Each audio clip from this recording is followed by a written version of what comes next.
Welcome, everyone, to the PFF Fantasy Podcast. I'm your host, John Macri, fantasy analyst here at PFF. And today is the day, the official start to hashtag prospect season, for us at least here on the PFF Fantasy Podcast. Obviously, draft season has been in full swing for a while now, but now it's time for us to get in on the party. And I say yes, because joining me, as always, to ring in the new prospects, the great Kate Magdziuk is in the house. Kate, you ready to finally dive in on some 2024 rookies?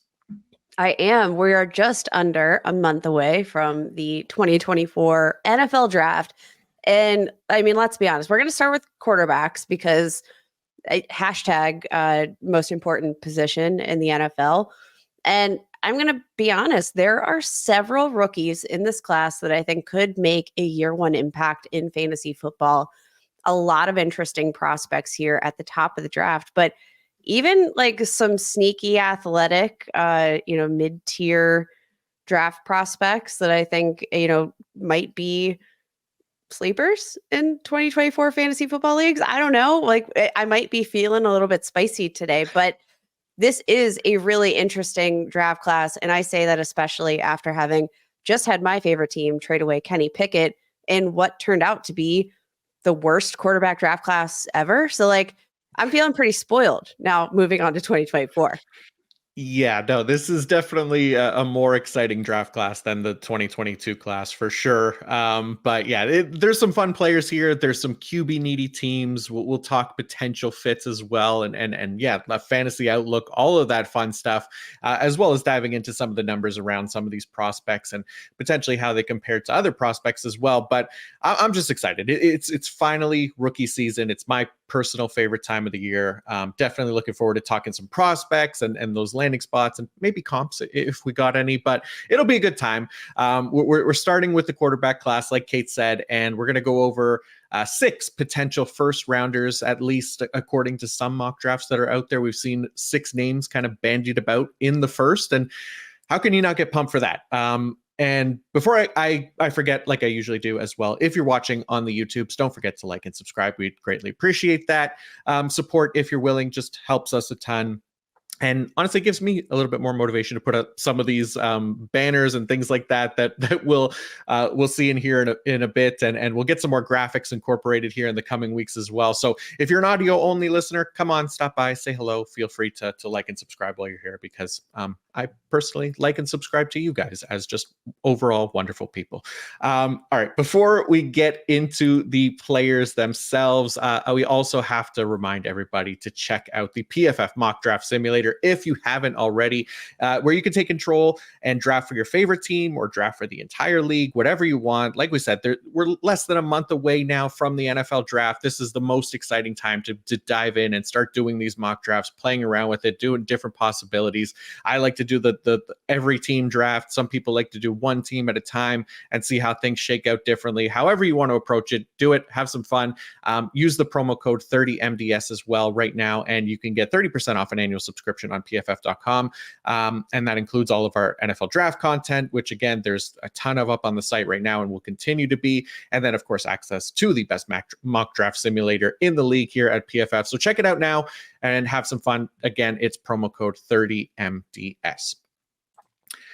All right, Kate, it is rookie season. I'm excited to get into this year's class. Finally, I feel like I've said I'm excited way too many times in this episode, so I won't say it again, but you know what it is. I've been champing at the bit to talk some rookies as we build up to the NFL draft. We're talking quarterbacks. We have a fun class.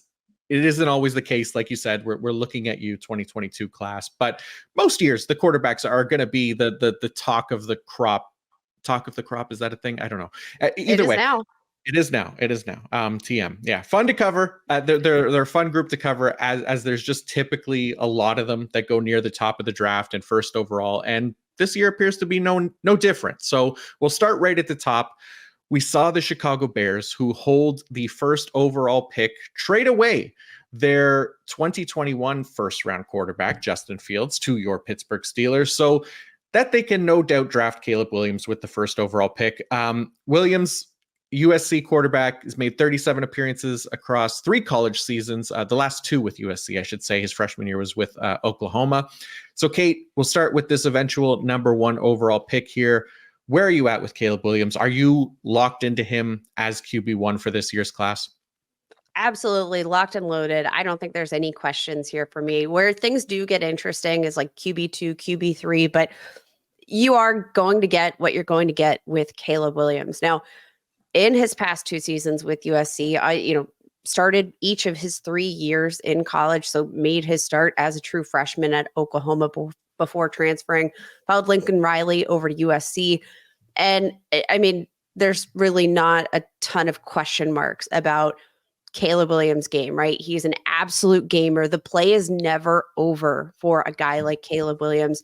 There is never a moment where the defense can give up on the play. And that is going to be Caleb Williams' greatest strength coming in. He's got probably some of the most natural feel that I've seen for a quarterback, just playing the position. He feels the pocket just so innately. He can navigate it on the inside of the pocket, throw from the outside. He can slide through pressure. He can bounce outside the pocket. And you know what? Like when we talk about these off-platform throws that he's capable of, Caleb Williams is like comparable to Patrick Mahomes in some of those like sidearm, flexible throws that most quarterbacks can't make in the league. Like Caleb Williams can make all of those throws and then some. Biggest question mark, sometimes he can play a little bit of hero ball. Sometimes he holds on to the ball a little bit too much. And we've unfortunately seen that translate to a high pressure to sack rate among all of these rookie quarterbacks in the top 6 that we're going to talk about here today had the highest pressure to sack rate, 23.2% in 2023. That's a big problem. And this has been a sticky stat that we've seen translate to the NFL. Quarterbacks that have a high pressure or a high percentage of those pressures converting into sacks, that we generally see that translate to the next level. So how problematic is that? I don't necessarily think it is, because really we're betting on the arm talent, supreme arm talent, and he's a mobile guy, which we know is a total cheat code for fantasy. 10 plus rushing touchdowns in each of the last 2 seasons. Not necessarily like the pinnacle of his game. He doesn't, make all of his money with his legs, but he's a solid athlete, and you can never let that play die with Caleb Williams, either through the air or on the ground. Yeah, he's electric, right? Like that he's definitely that dynamic kind of playmaker that I think you're looking to take a swing on early in the draft, and first overall in this year's class. I think makes perfect sense to me as well. And there's just so many positives for Caleb Williams. I know you mentioned sack rate and stuff like that, but I'll start with the positives.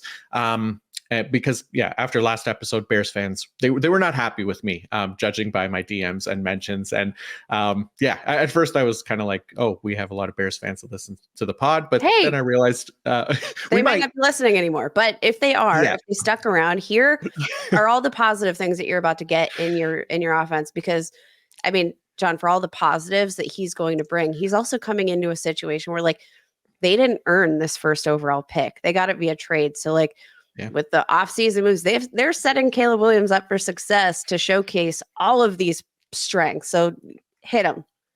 Absolutely. Yeah. The strengths are there. And specifically around Keenan Allen and DJ Moore. And that's kind of where I got the heat right, because we had, I think it was a quote graphic that went out. I realized after it was kind of taken out of context a little bit. I think Bears Twitter got concerned or mixed up with BFF. Everything gets taken out of context, guys. Come on. Exactly. Right. So they were out there chanting bear down on my front lawn on Sunday night, but I stand by it. The Keenan Allen, DJ Moore, I think can be very good weapons for Caleb Williams. And I think it helps Caleb Williams potentially even more so in this situation in Chicago. So starting again with those strengths, I mean, 91.4 passing grade for his career, really nice number there, 88th percentile among quarterback prospects since 2017. You mentioned the arm talent, the playmaking ability. Trevor mentions it in his draft guide as well. That shows in his big time throw rate as well, 6.5%, which is second best in this class, but it's also 84th percentile among all quarterback prospects. Again,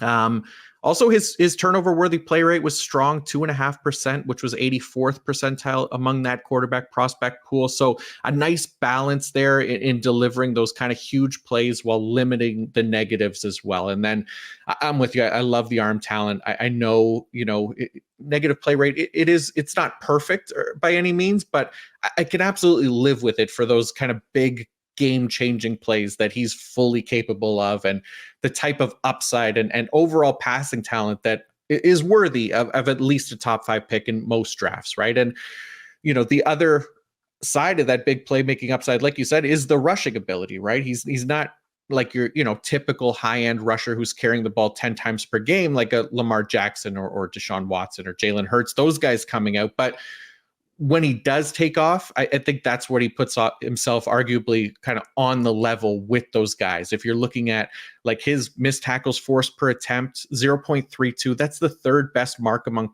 Power 5 college quarterback prospects since 2017, which is just behind Anthony Richardson, who was a perfect 10 RAS athlete, and Sam Howell as well, RIP.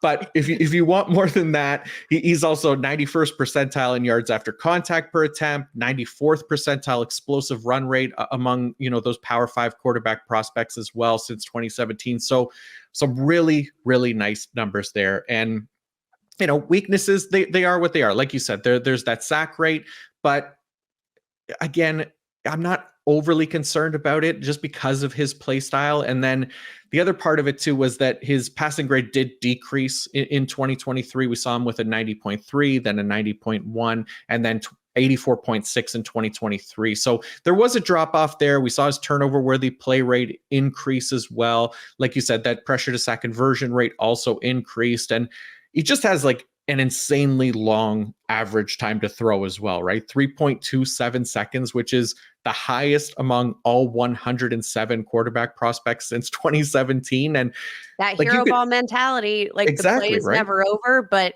on the flip side of that, the play is never over. Like, yeah, this dude is not going down without a fight, which is a good thing, but it does, the fact that he's holding onto the ball, it does, correlate very well with that pressure to sack rate, because again, he's not throwing away the ball because he wants to make these plays. Now, I will say, worth noting in terms of that PFF passing grade decreasing from the 2022 to 2023 season, I do want to mention that he had a finger injury that hampered him slightly through the 2023 season.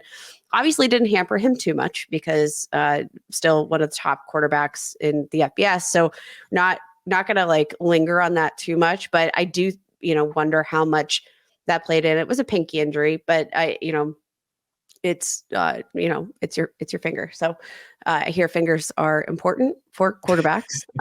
And so I think that's worth mentioning.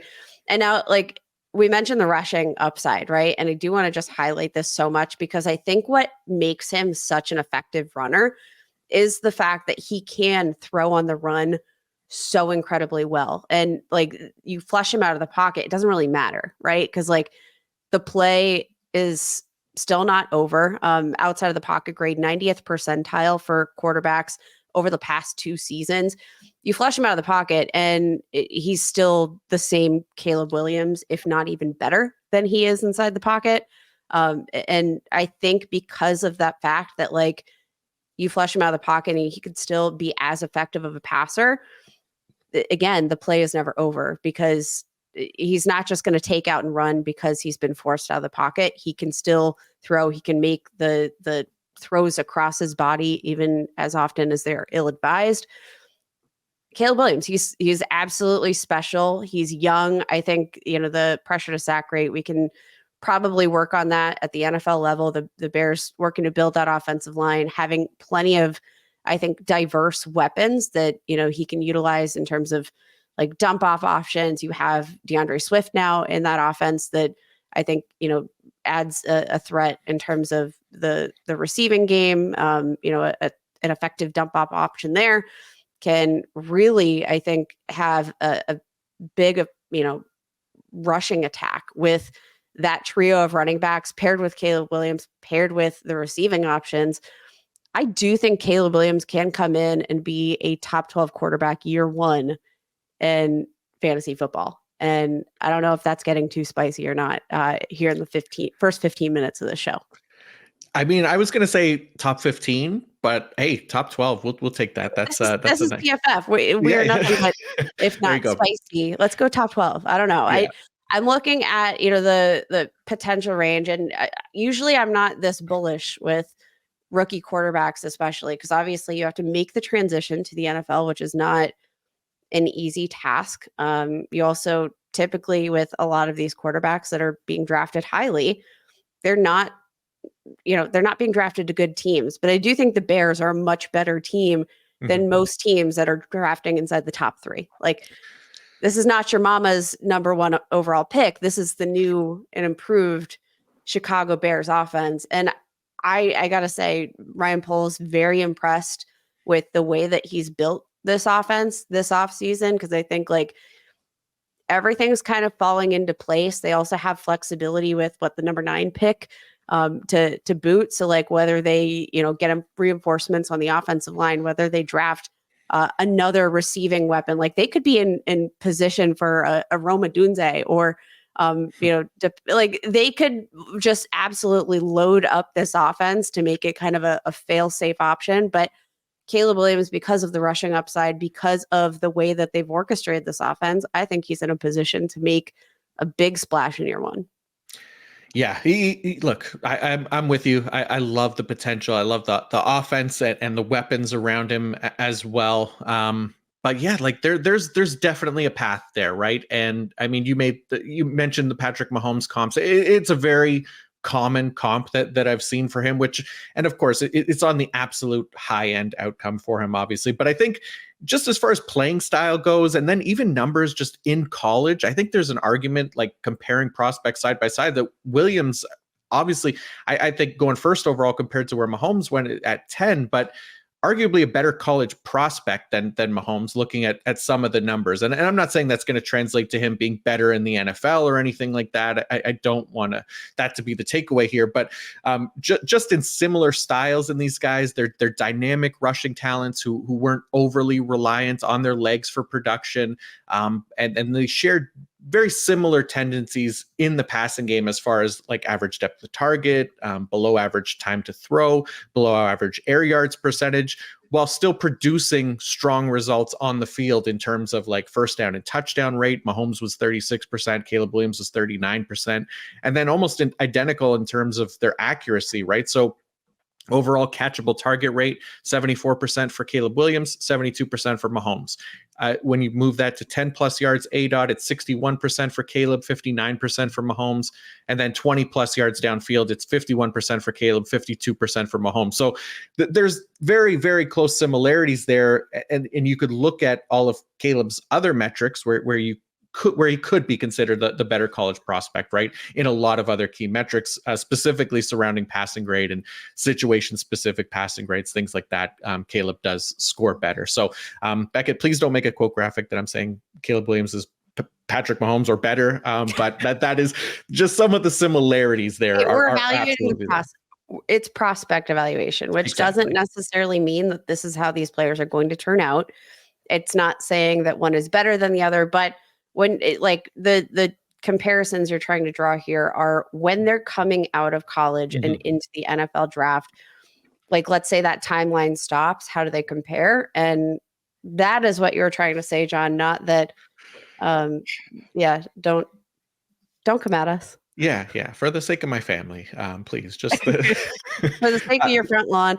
But I mean, I think both of these quarterbacks, both Patrick Mahomes, Caleb Williams, they do have a sense of like optimal ball placement to maximize yards after the catch. Like those are, those are specific things that, I think come on the back of arm talent, having an understanding of touch and maximizing those traits where to the point where you don't have to have a 20-yard bomb on every pass attempt in order to maximize yardage. It's good football. It's smart football. And I think that is probably the best way you can say that. And I do think that like the way that Patrick Mahomes plays football, I think my comp for Caleb Williams, it's going to be a combination of like a Patrick Mahomes and an Aaron Rodgers for a lot of those reasons that we've already talked about.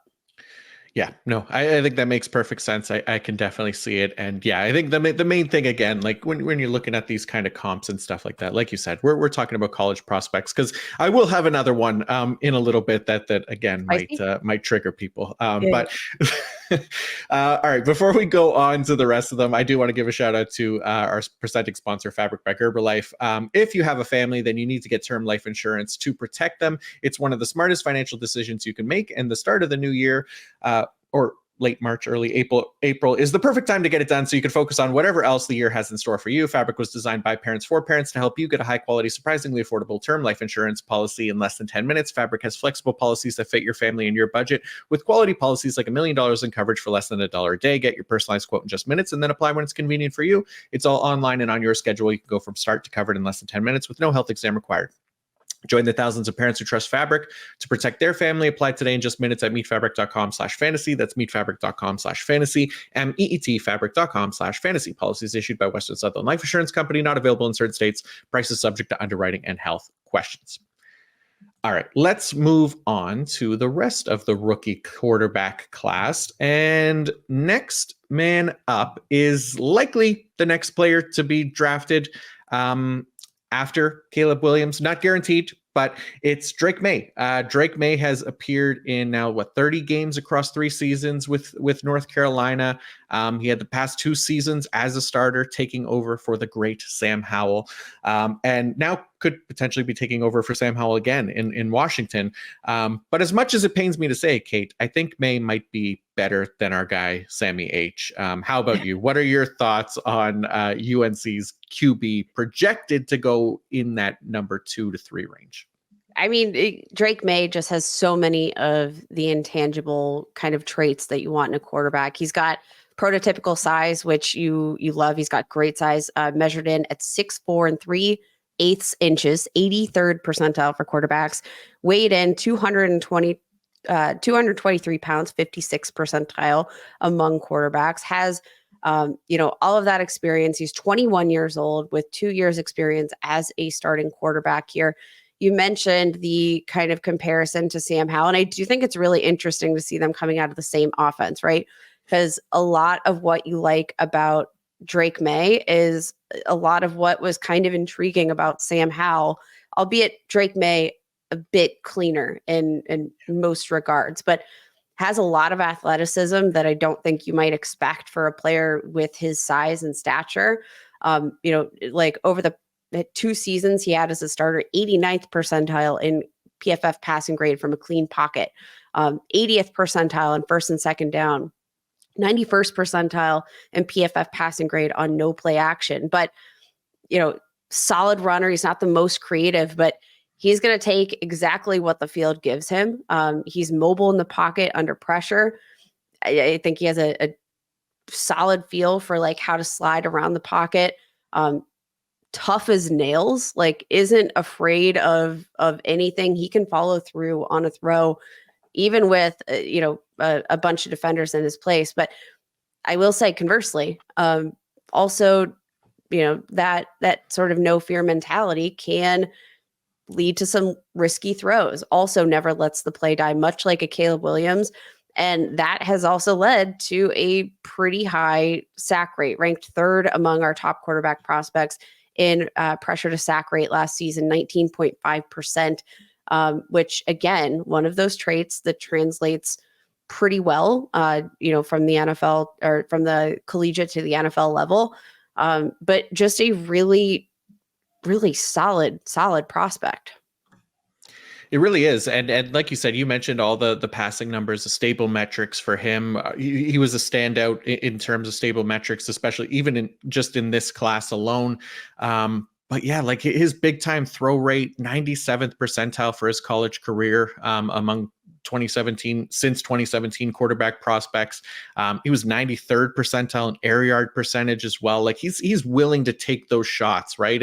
And he's been productive doing it. And he's done this despite Josh Downs being like his best college receiver, right? And that's not a slight at Josh Downs, but more so for this past year, right, when Downs wasn't there, that group was really just kind of average at best. So to put up some of the numbers that he did in 2023 specifically, like 89.8 passing grade, 8th in the FBS, 3,600 passing yards, which was 12th, 7.7% big time throw rate in 2023, which was also 8th, right? It's a huge credit to him on top of, his offense there at North Carolina, also not employing like a lot of those kind of cheat codes like play action to make things easier for him and providing a little bit more of an edge over the defenses that he faced there in the ACC. So, if you look at him just comparatively with Caleb Williams, for example, who used play action on 41% of his dropbacks, Maye was down at 27%, which is below average for the prospect pool. But Williams specifically also much higher than average as well. So, like you said, not nearly as polished as like a decision maker or anything like that. Still kind of looks like there are kinks to work out of his game. Obviously, with most college quarterbacks, this is the case, right? But you just get the sense that he could be very good. I don't know that he's necessarily going to hit the ground running in the NFL, which is fine, because honestly, I think that's a big expectation to put on any rookie quarterback. So depending on the offense that he lands, it feels like potentially Washington will see, what kind of movement happens there, or if Jayden Daniels goes ahead of him. But I'm definitely intrigued with him as a prospect. Obviously, the rushing success as well, like you said, it makes him a more intriguing fantasy asset as well. But yeah, maybe not necessarily expecting like immediate fantasy success. And again, depending on landing spot, but there's potential here down the road for him to be a fantasy starter at some point in his career, in the near future, I should say. But yeah, just, speaking of like kind of comps and stuff, it was kind of interesting to me because I do have a player in mind who kind of stands out, again, very similar to Drake Maye, at least from a college production standpoint, again. So not a one-to-one comp or anything like that, because I can hear the outrage online already if I mention this player's names. But as far as college prospects go, he's very similar numbers as Justin Fields. They're similar sizes. Maye 6'4", 230, Justin Fields 6'3", 228. They're right there as far as size goes. Fields, obviously, he did earn a slightly better career passing grade than Maye, but it's close. 93.6 for Fields, 91.5 for Maye. Career college rushing yards, 1494 for Fields, 1547 for Maye. Big time throw rate, 8.4% for Fields. That was 98th percentile among the college prospect pool since 2017. Maye is right behind him at 8.2% at 97th percentile. Their turnover worthy play rate is super similar, 2.2% for Fields, 93rd percentile, and 2.1% for Maye, 95th percentile. Career first down touchdown rate, 42% for Fields, 97th percentile, 42% for Drake Maye. Explosive run rate, very similar as well, 22.6% for Fields, 23.6% for Maye. I mean, I got other ones. Yards after contact per attempt, super similar. Catchable pass rates on throws, 10 plus yards downfield. Fields was 99th percentile. Maye was 95th percentile. There's a lot of numbers that I pulled, basically, that they're almost right next to each other in every category, is kind of my point, right? Including size and rushing production. Now, Fields is a better athlete. I know he hasn't quite worked out in the NFL, and there's plenty that separates them there again. So I'm not saying they're a one-for-one comp, but there are similarities in college production numbers, which I just found it was interesting, is all I'm saying. And and one more, guess where Bucky Brooks had him going picks-wise in his mock draft that came out today, 11th overall, just like Justin Fields. So there's some similarities there. That's all I'm saying. I'm not saying there again, this isn't, I feel like I got to clarify, right? Because I don't want to get roasted for this comp, but I just see the similarities, at least for college production wise. That's really interesting. I think a lot of people look at Drake Maye, I think especially from like a build standpoint, and see a lot of Justin Herbert. I'm going to be honest, the Justin Fields is not a name that had popped up into my brain, but listening to you talk kind of sold me on it. It definitely Fields has the edge in terms of athleticism. I think Fields is a lot more like creative in an open field than you're going to get from a Drake Maye, but really interesting to see and hear the sort of side by side, because it does It's almost like we're hearing like the ghost of Justin Fields, and hopefully this ghost turns out a little better than the last. I And hope so. just to be clear, I love Justin Fields. So do I. So do I. I'm still a believer that he has potential in the right system in the NFL. Hopefully, maybe Pittsburgh can be that system for him. But just college production numbers wise, they're very similar. They just stood out to me. I didn't go into it thinking that would be a comparison that I'd make, but they just looking at the numbers, they constantly came up side by side to each other. So that's Drake Maye. Those are the top two guys that we see in most boards right now. But there is another one here at number 3 that, again, sometimes is the number 2 ranked quarterback in the draft. It is the 2023 Heisman Trophy winner out of LSU, Jayden Daniels.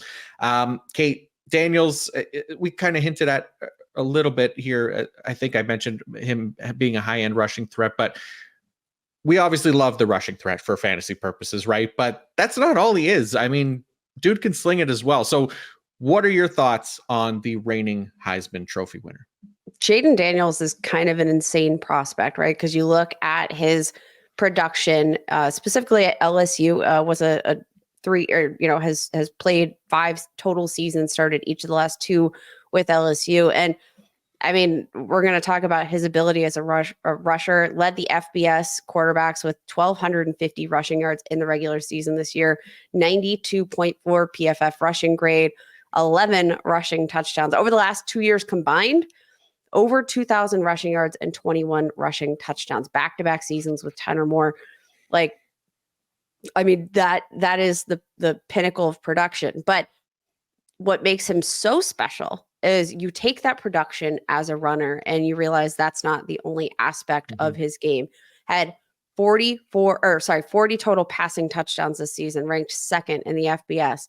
Among quarterbacks with 200 plus dropbacks in the FBS, ranked 1st with 11.5 passing yards per attempt, 92.7 PFF passing grade, that ranked 2nd, 143.7 NFL passer rating, 8.4% big time throw rate, that ranked 4th in that cohort, and had a 1.2 or 1.6% turnover worthy play rate, that is tied for the 5th lowest among quarterbacks in the FBS with 200 more dropbacks. Like, he is the best of both worlds. Yeah, he's been awesome. Like, I, again, originally watching him, just kind of highlights that I'd see of him during the 2023 season, a lot of like rushing highlights and stuff like that, but actually getting a chance to sit back and watch the tape, you see why he's ranked so highly in a lot of drafts and big boards and things like that. And I get it. I mean, the rushing success obviously is huge, right? Like, we love that for fantasy purposes, but like you said, like his a lot of the passes that he makes on tape, like, they look really good. Like, his ability to kind of stretch the field with his throws, something that he really wasn't afraid to do at all. He was really good on those throws, 55.2% catchable pass rate on throws 20 plus yards downfield. That's an 88th percentile mark among quarterback prospects since 2017. He was 81st percentile in that regard on 10 plus yard throws, and then 91st percentile catchable pass rate overall. So accurate as well. Also did, like you said, excellent job limiting those turnover-worthy plays. He did so well, in fact, that his 1.6% turnover-worthy play rate is 100th percentile among all quarterback prospects since 2017. So as a passer, he's a lot better than I expected to see coming in. And then as a runner, I mean, the guy's he's electric as well, right? Like 258 career scrambles in college. That's an insane number. That's nearly 80 more than the next closest quarterback prospect since 2017, which was, I think, Dorian Thompson-Robinson had like 180 or something like that. So 9.6 rush attempts per game. If you're going to run that much, you better be good at it. And he is. 0.31 missed tackles forced per attempt, 7.5 yards per carry, 4.05 yards after contact per attempt, 28.5% explosive run rate. I mean, these are like 95th percentile and above numbers for quarterback prospects. So elite rushing metrics from him.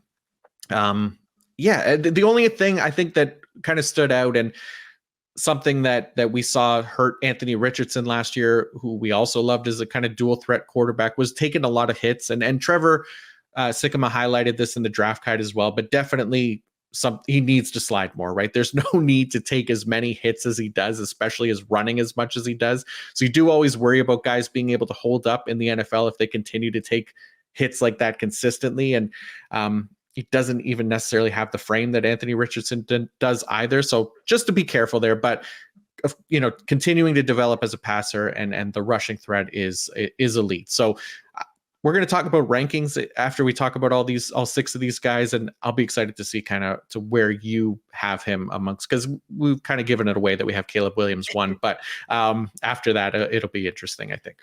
Yeah, I mean, Jayden Daniels, so much to love, and I think that there would be a lot to love if you were evaluating him as a passer or a runner. The fact that he has that combination of both is absolutely so intriguing, especially for fantasy.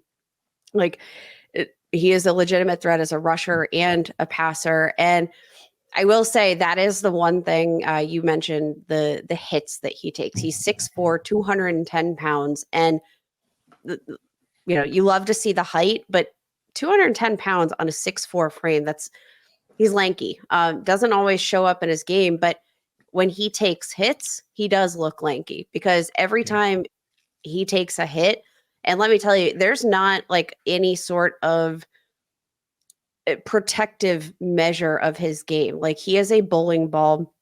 The word I've used to describe him in the past is reckless. Every time he takes a hit, it feels like you can feel a sucker punch in your gut. Like, he doesn't just take hits, he takes hits, and they look painful. There's not an element of like bracing himself for any kind of hit. And that is something that I think he's definitely going to need to work on. If he plans to play football in the National Football League for a long time, he's going to learn how to take those hits. Something else that that occurred to me while watching his tape is like, we had Tua Tagovailoa come out and say, after taking those concussions, I think he did Taekwondo, or was it Taekwondo? But did something to kind of help his body learn how to take hits better, learn how to brace falls better.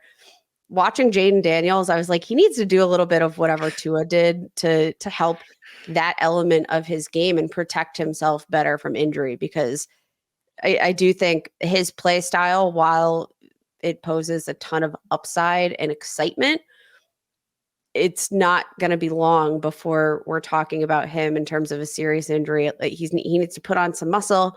And I think he just needs to be a little bit smarter with the way he plays football, because all the traits are there. The talent is there. He's got a solid arm. He's got athleticism off the charts. But if he's not on the football field due to injury, none of it matters. Yeah, no, absolutely. I would hope that that's something that, gets coached up at the next level, because it just becomes all the more scary when it's NFL defenders kind of rearing down on you. It just, again, those hits already make you cringe, but it becomes a little bit more worrisome in the NFL as well. So let's move on to the second half of potential first round quarterbacks here. And this is definitely where things kind of shake up quite a bit, I think, among like expert rankings and just looking at some of the mock drafts of where all these guys are going in the first round. Maybe some have none of these second half guys in the first. I don't know. I haven't seen those ones yet, but most times there's at least 2 of them in there. So let's start with former Auburn, then Oregon quarterback Bo Nix. Where are you at with Bo Nix? Bo Nix is an interesting player. And he's a guy that I have some mixed feelings about. But I mean, in the last 2 seasons at Oregon, we've seen him take immense strides forward. We've seen improvement, I think, in each of his seasons. I think things got a little bit derailed after his freshman season at Auburn, got back on track in a big way in 2022 and 2023. 4,500 passing yards, 9.6 yards per attempt average, 45 passing touchdowns, 3 interceptions, led all quarterbacks in 2023 with 200 plus dropbacks in PFF passing grade, ranked second in passing yards, second in passing touchdowns. What really stands out is the 0.9% turnover worthy play rate that was lowest in the FBS.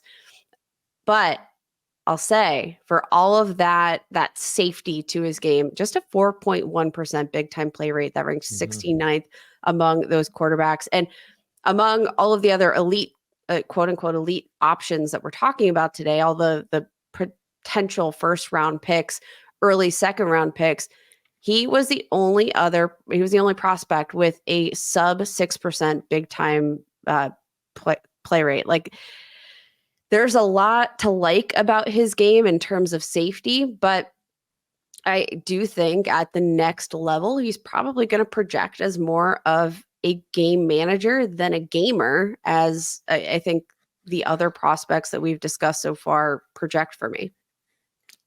I'm totally with you. Bo Nix is a weird one for me.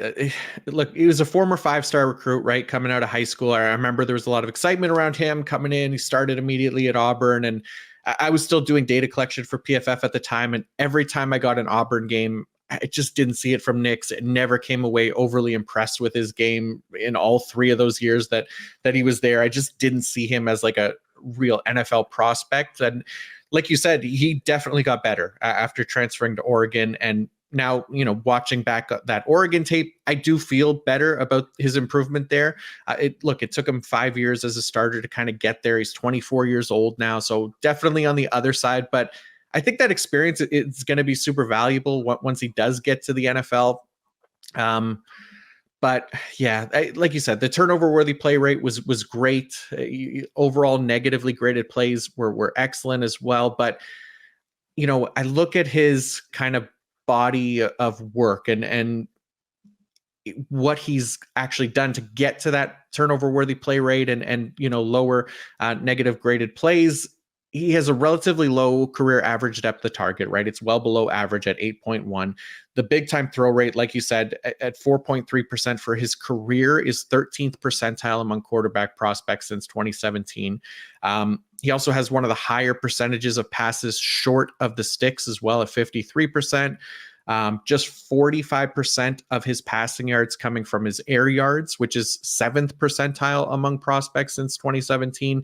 So there are red flags, I think, for fantasy, like you said, because it does point more towards that game manager style. And unless he's going to be like the Patrick Mahomes and manage a way to maximize his short yardage throws and get the most from his players around him, then that he'd be a pretty big outlier in that regard. But even though when he does attempt those deeper throws, the catchable pass rate, the accuracy isn't amazing by any means, like 56th percentile on 10 plus yards ADOT and 48th percentile on 20 plus ADOT. So it does help him keep avoiding those negatives, which is nice, but for him, it seems like it comes at a cost of some of those big playmaking opportunities, right? And that's where you kind of worry about him for fantasy purposes, unless you're in leagues that like hammer you for turnovers and incompletions, for example. I have a harder time picturing him being like a fantasy starter, basically. Yeah, and it's interesting because you did see a lot of touchdown production on the ground for Bo Nix. Is a pretty solid athlete. I think he's had 20 rushing touchdowns over the past 2 seasons at Oregon. But I do think like that's not a crux of his game. I think a lot of the crux to his game is going to be in avoiding mistakes, which he's really good at. But I don't necessarily know that, like you said, unless your league settings are ones that absolutely demolish you and you get -4 points for an interception or something like that. I don't necessarily know that there's going to be a ton of upside here, especially in like a single quarterback league, let's say. Like I don't know that there's going to be a lot of incentive for fantasy managers to invest. But like certain NFL offenses, and like I'll say for the Steelers, Bo Nix was a guy that I was thinking like, the Steelers are probably going to be maybe a little bit intrigued by Bo Nix because of the ball control, because of the level of safety, because of the lack of turnovers. Like that was kind of an offensive fit that I thought we were going to see play through potentially if they didn't make moves at quarterback before the draft. They obviously did, but I do think like the team that's going to be interested in him is a team that wants to control the football, wants to limit mistakes, wants to play good defense, and that's not going to be conducive to scoring fantasy points. Yep, totally with you there. So that's Bo Nix. But let's move on to the national champion, JJ McCarthy out of Michigan. Another quarterback who I've seen go inside the top 5, outside the top 10, but mostly always inside the first round. So let's talk about him for a bit.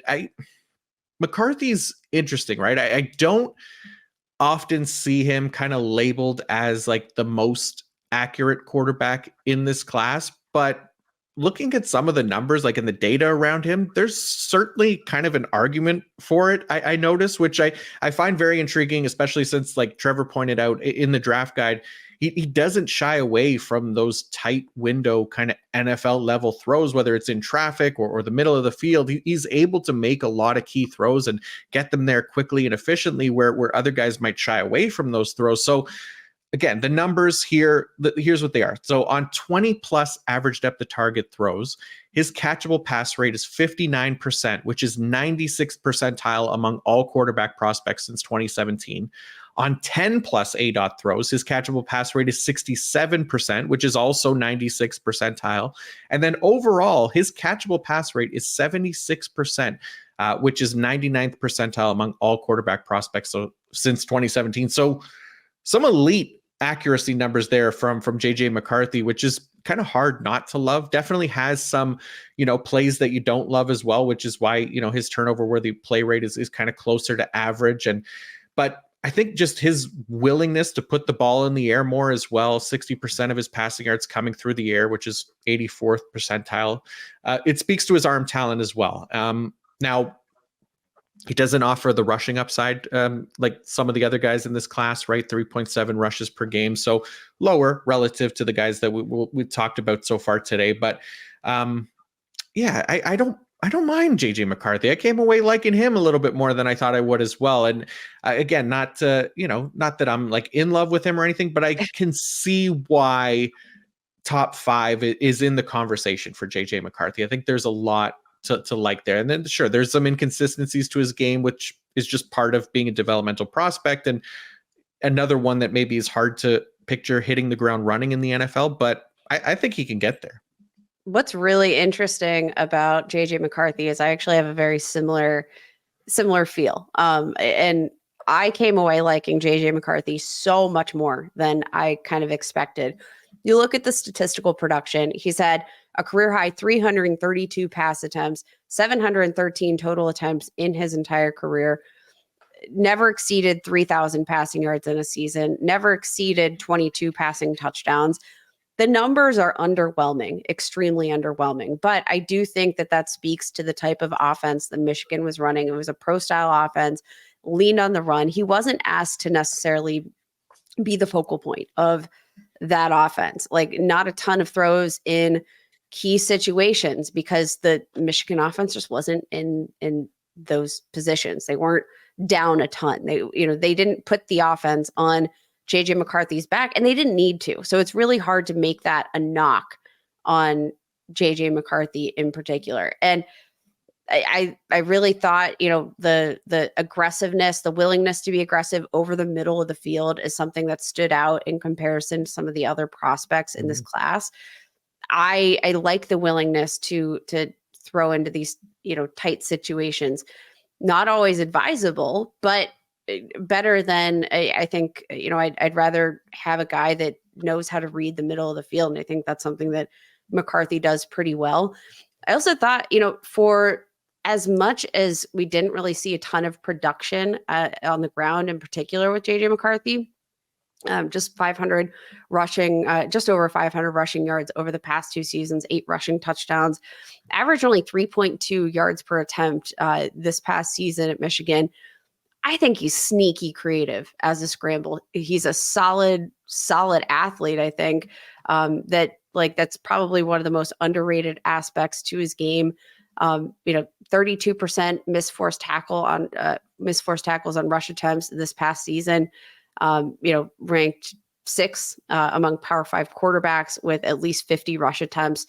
I think it's not an element of his game that he utilizes all that often, but I think he also that athleticism gives you a lot of flexibility at the next level for potentially what kind of offense he's going into. And I think, pro style experience, I think solid arm, one of the more accurate passers in this class, not afraid to throw over the middle of the field. I can see why NFL teams are falling in love with JJ McCarthy and getting high on him, because I find myself doing the same.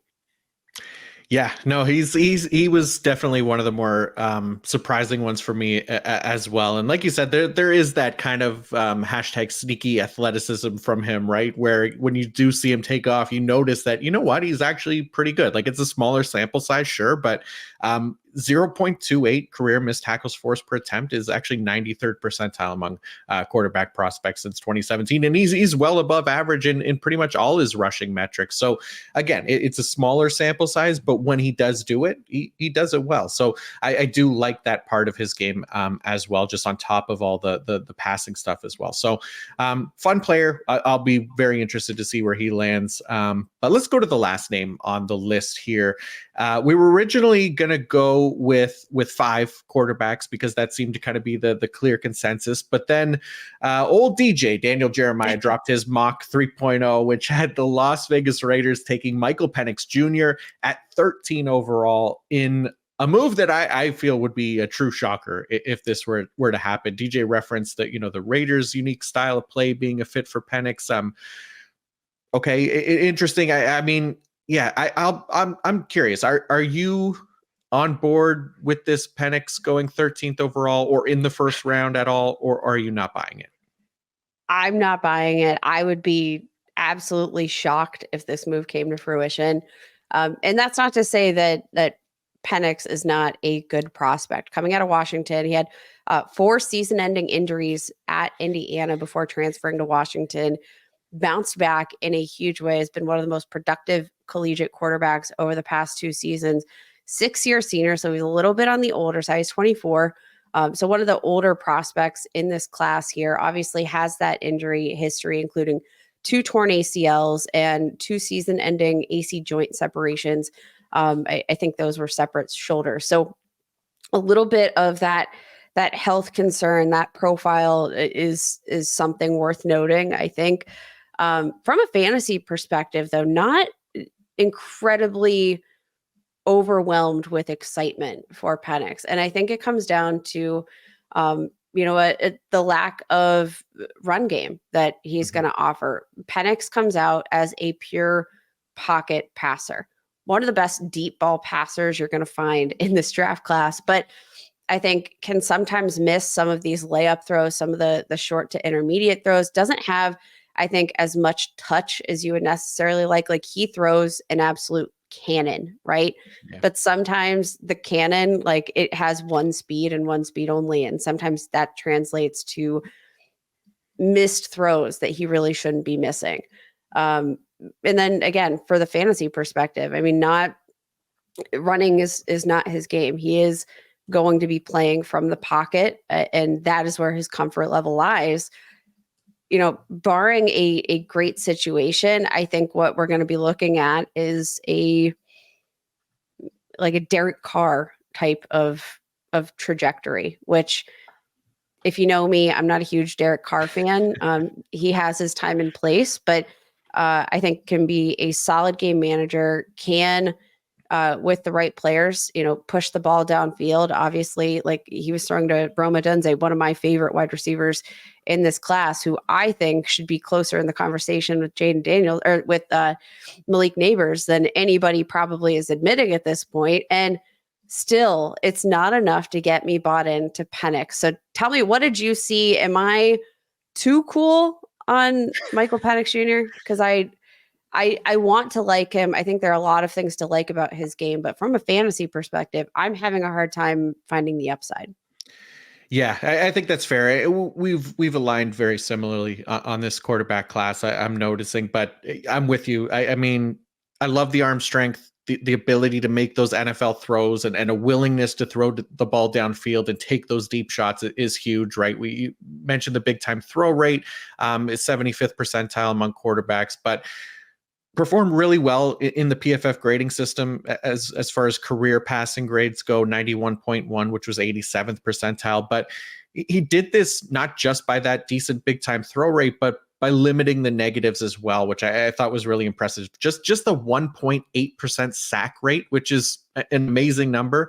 And then career pressure to sack conversion rate of 6.5%. So the best in this class at avoiding sacks. And, again, the turnover worthy plate rate was great, 96 percentile. So there's some encouraging numbers there that I think NFL evaluators might love. And maybe that's why DJ liked him in Vegas for those reasons. And I think, that impressive arm strength is going to probably help his case if he is going to go in the first round, just maybe not at 13, right? And because there are areas where he's just kind of average, and especially compared to the rest of this class, right? Like you mentioned, the rushing potential isn't really there.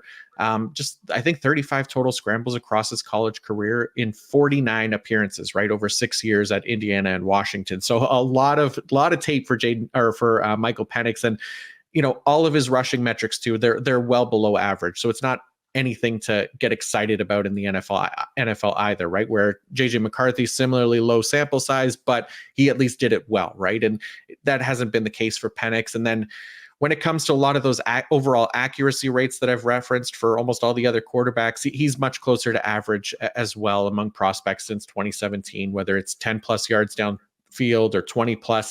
He's kind of in that 59 to 61 percentile group. So not terrible by any means, but does it equal first round, top 15 quarterback, fantasy starter? I don't think so. It feels more of a needs-based draft pick than a value-based draft pick or a best available type draft pick. And I don't know necessarily that I have a lot of insight as to how desperate the Raiders are.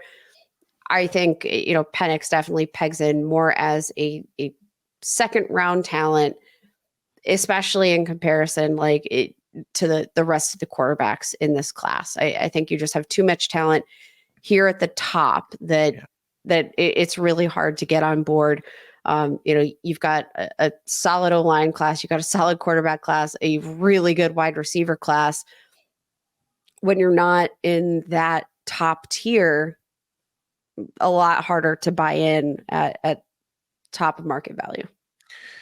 Yeah, I'm with you, right? And even think about as much as the NFL loves arm talent and arm strength and all that, you look at a guy like Levis last year, big hands, yeah, right. 1.5-inch hands. It's hand size season, so I get it. Yeah, but even Will Levis, right, ended up being a second round pick last year, and he was more accurate on a lot of those deeper throws as well, and had a cannon for an arm. So I have a hard time seeing Penix in the first round, but you just never know. So that's our 6 that we were going to focus on today. So let's rank them now. We kind of, you could probably surmise where we have these guys, but I'll be interested to see, Kate, where you have everybody ranked here 1 to 6. And how do you want to do it? You want to do our ones first, or you want to do 1 through 6, and then I'll do my 1 through 6? We didn't really talk about this. Let's do our ones first. Right. Say it on 3. # Caleb Williams, right? Yeah. Yeah. I got Caleb Williams. It's the same for me. I mean, I think even from a fantasy standpoint, I think he has the strongest argument for QB1 in dynasty rookie drafts and in redraft as well. There's probably going to be some people that like Jayden Daniels a little bit more. They like the sexiness of his rushing upside and things like that. But I think Williams is the clear one for me, especially with the team adding Keenan Allen, DJ Moore. You got DeAndre Swift there. There's so many weapons around him right now for him to thrive. And I think he'll have a very good rookie season, and then long-term just kind of be that clear QB1 from this class. Yeah, I'm glad you brought up the upside. Jayden Daniels, by the way, is my quarterback too, but I do think from a perspective of evaluating, career longevity, we mentioned some concerns with Jayden Daniels and maybe taking some hits that could impact his long-term viability from a health standpoint. Caleb Williams, I have fewer of those concerns, and I think that could be something that's worth noting. Yeah. Yeah, I'm with you. I got Jayden Daniels as my QB2 as well. I mean, Caleb Williams, we don't really have to talk about favorite landing spot but maybe for Daniels we do, because do you have a favorite landing spot for Jayden Daniels? Because I know for me, I would love to see Jayden Daniels on the Minnesota Vikings. They'd have to trade up and make a move to get him. But again, another like Caleb Williams situation, there are already some great receiving weapons in that offense to utilize.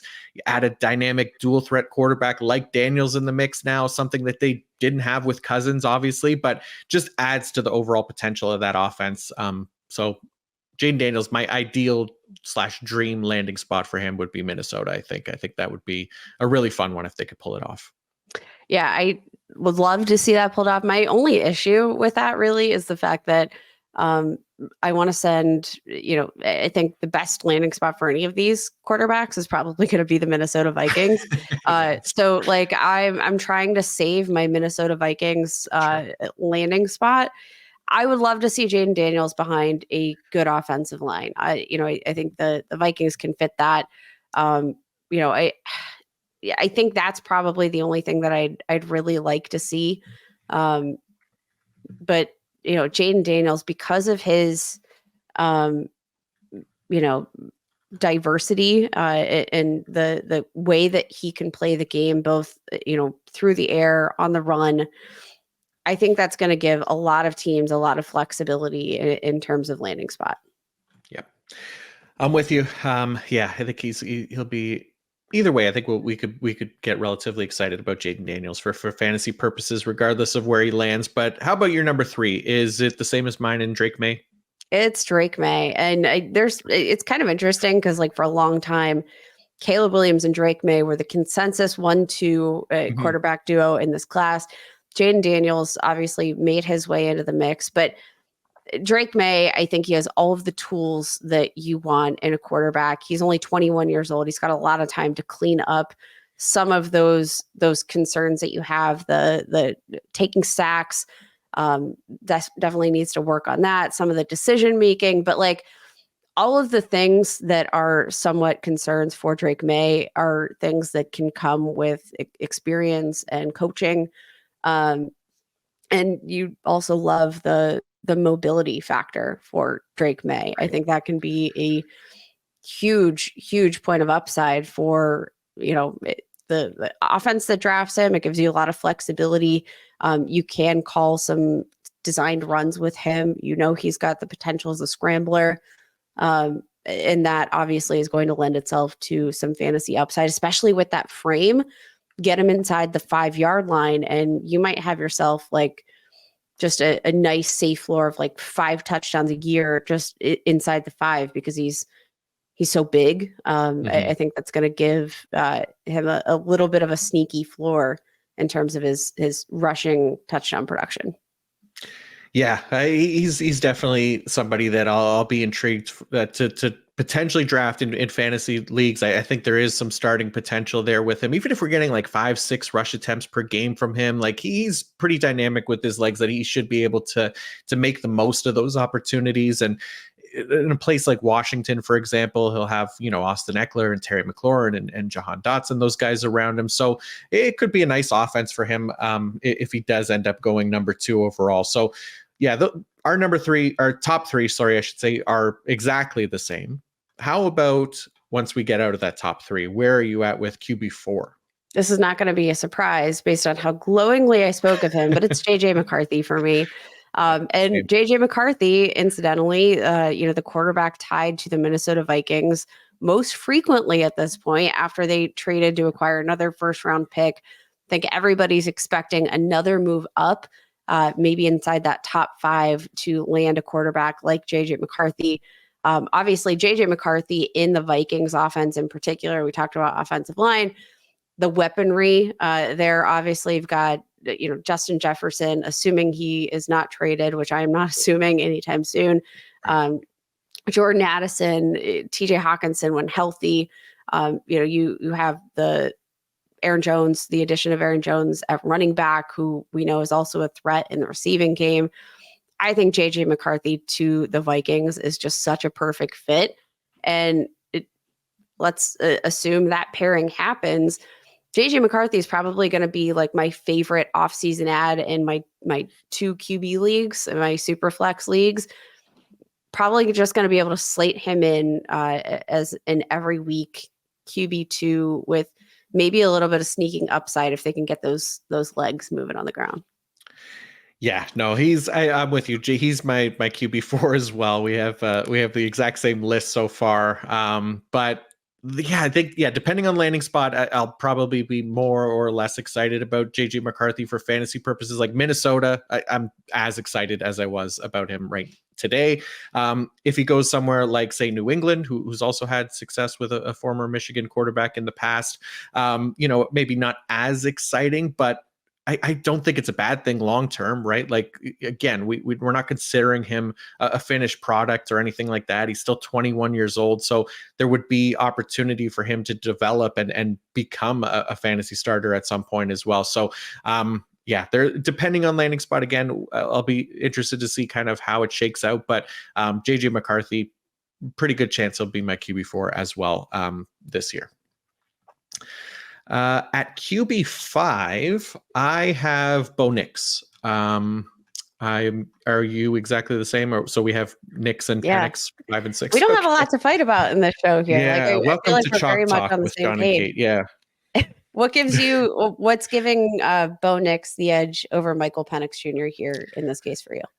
Yeah, so I guess for me, I just think there's a little bit of a safer floor with Nix, right? Like, I think, or I guess, I don't know. I don't want to say higher ceiling. I think, potentially Penix has the higher ceiling, but it depends what you want. But I think that Bo Nix, just for the safer floor, makes him probably a better long-term NFL prospect, if that makes sense, right? Which is something I want to bet on. And, depending on landing spot, again, if Penix lands somewhere where he's going to be the starter, I could see myself taking him over Bo Nix in redraft, but not for dynasty necessarily, right? Like, I'm just a slight more of a believer in Bo Nix for dynasty purposes and lasting in the NFL versus a Michael Penix, who I didn't hate. I liked him. I watched the tape. I liked him more than I thought I would, but I also came away feeling more confident about Rome Odunze and even Jalen Polk watching the Michael Penix tape as well. So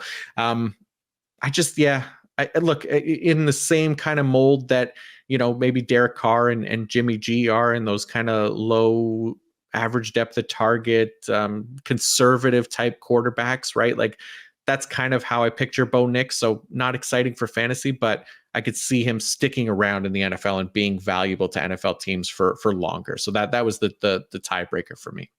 Yeah, I think I'm right on par. All right, there we go. So that is our top 6. They're exactly the same. Caleb Williams, Jayden Daniels, Drake Maye, JJ McCarthy, Bo Nix, Michael Penix Jr. But that was fun, Kate. We got to talk some rookie prospects in depth here. Finally, I am going to be excited to do it again next weekend.